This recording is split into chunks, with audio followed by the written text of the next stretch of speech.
That's one of the 5 worst trades of the century. Yo, just imagine being that GM that traded Luka Doncic for Trae Young on draft night. I would have been sick. He could have been doing what he's doing now in Atlanta. Just imagine you traded him and then he turned around and come in your house and drop 73 points on you. That's crazy. But Luka dropping 73 points proves something about the NBA that probably we've all been saying. Is Luka Doncic an exceptional scorer, or is it because of lack of defense that is going on in the NBA? But I think it's a little bit of both. Luka's leading the league in scoring, averaging almost like 35 points a game. That is crazy. That is how they're designing the game. Before I get to that, I just want to say I personally think Luka Doncic might pass Kobe Bryant. Hold up. That is one record I don't want to see ever gets broken, but I think it might happen because this is the way the NBA is going. Remember when scoring 40 points was a huge deal? I know fans love it. The league is going to stay in this direction, Bob, I think. I'm trying to get used to it. I'm on. If everybody can score 70, then how special is 70? Have people like PJ Washington scoring like 43 points. Like, what? PJ Washington? That is crazy. And these players are just scoring at a higher clip. Donovan Mitchell, Joel Embiid, Devin Booker, Dame Lillard, scoring at a way higher clip. 60 points, 70 points. Like, that stuff is insane to see. That is happening because of the change of pace. The NBA wants a faster pace to keep the fans entertained. The faster the pace equals more possessions. That creates higher scoring, which makes it easier for the players to score at a way higher clip. But in the last 5 years, the possessions in the NBA have went up. NBA average points went up by 12 points. Before, the league was at 93 possessions a game. Now it increased to 100 plus possessions. So, of course, that means more scoring. The thing that makes it weird, though, you know how I said the NBA wants to change the pace, make it faster? Luka doesn't play at a fast pace. He plays so slow. How can they not stop him? He is moving so slow. It's because he has a big frame and he's like 220 pounds. And he's a big guard, so it's kind of like hard to stop him. Luka plays at this slower pace, which works out perfectly for him. At that slower pace, you can like read the defense and he could pick his spots and be more efficient. And that makes so much sense because Nikola Jokic plays the same way.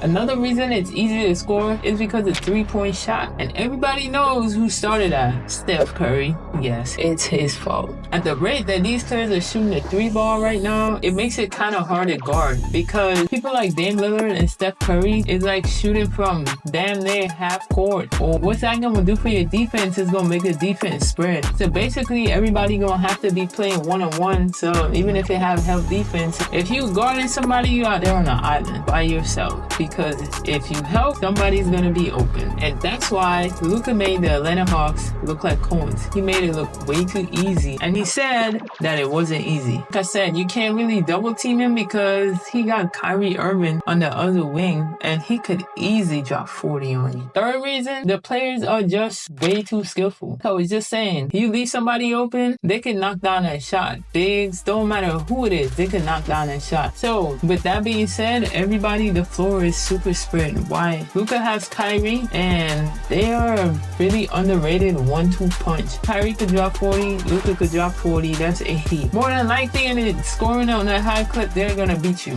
So you're gonna have to guard Luka by yourself and he's gonna cook all night. And if you double him, he has a high IQ, he's gonna pass the rock. And maybe that's why he's averaging almost 10 assists per game. Reason number 4, the NBA defense is so trash. Absolutely horrible. Sometimes I just don't even feel like watching the games because defense is just garbage. But can we really blame the players? That's how the NBA designed. The NBA changed the rules in favor of the offense so it could be more entertaining for the fans. The NBA is thinking that's what the fans want. Maybe that's what they want, but me, I've been watching basketball long enough and I absolutely hate it. I think 50 is the new 40, 40 is the new 30, 60 is the new 50. I just think that it's too much. To me, overcorrection, right? And I think this is all the rules are offensive-minded rules. Both offense and defense, and it's like, man, I'm only seeing offense. I kind of get happy when I see a player playing defense. Remember when the end of the games used to be like the score is like 83-74? Now, that's like a third quarter score. Like, former players and NBA analysts think that the NBA should bring back the hand check.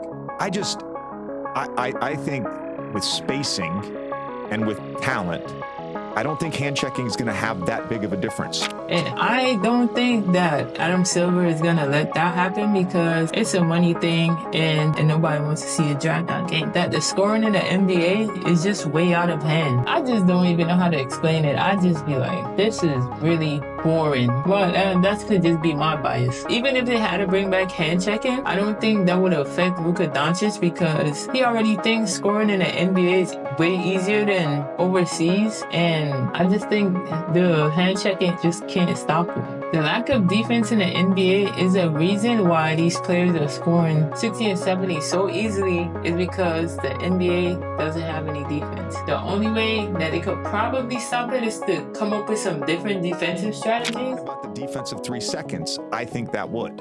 Oh, that would 100%. But the hand checking, like you said, I don't think so. But these players are so smart. They're going to figure that out and they're going to exploit all of that. So the NBA is starting to feel like fake. The last thing I need is another WWE. Tell me what you think. Appreciate it.